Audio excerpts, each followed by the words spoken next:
ఇంకో నేను ఒక 15,000 రూపాయలు అప్పు తెచ్చుకున్నా 3 కొత్తల చొప్పున 15,000 తెచ్చుకున్నా. 2 నెలలు నాయిదే పెట్టిన. 2 నెలలు అయిపోయింది, 3 నెలలు అయిపోయింది, 4 నెలలు అయింది. సరే 4 నెలలు అయిందంటే అయితే మన దిగి మీరు తిస్తామని చెప్పినాక అది ఆయన పడ్డది అవ్వ. పడ్డాక అయితే 2 పళ్ళు ముంగట ఇరిగినాయట. ఇరిగితే ఇక హాస్పిటల్కి పోతాడో ఎన్ని లక్షన్నరో ఎన్ని అన్నారు హాస్పిటల్లో మనకేం తెలుసు. మా ఇంటికి వచ్చి కూర్చుని చేసి మధ్యవర్తం అంటేనే 4కి 15,000 ఇవ్వాలన్నట. ఎప్పుడు ఇస్తావు?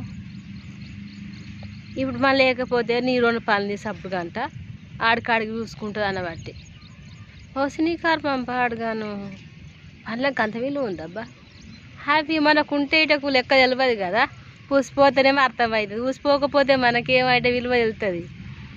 ఊసిపోయిన వాళ్ళకేమో అయ్యో గంత పైసా పోవట్టే వాళ్ళ బాధ వాళ్ళకు, ఉన్న వాళ్ళకేమో ఇంకే పనులే కదా అని మనకు. ఎంత పైసా ఇచ్చినా కానీ ఇస్తాం కానీ పనులు ఇస్తాం ఎక్కడన్నా. పనులు ఇవ్వమని వచ్చిండ్రు నా దగ్గరికి అన్నా, నేను పనులు ఏమి అన్నా. ఇక మా వాళ్ళు అనబట్టే తొరదానివి అవుతావు నువ్వు అన్నాక ఆయన తప్పు తొరదాని అయితే ఎట్టుంటుంది. అప్పుడు కంటూ ఊకున్నా.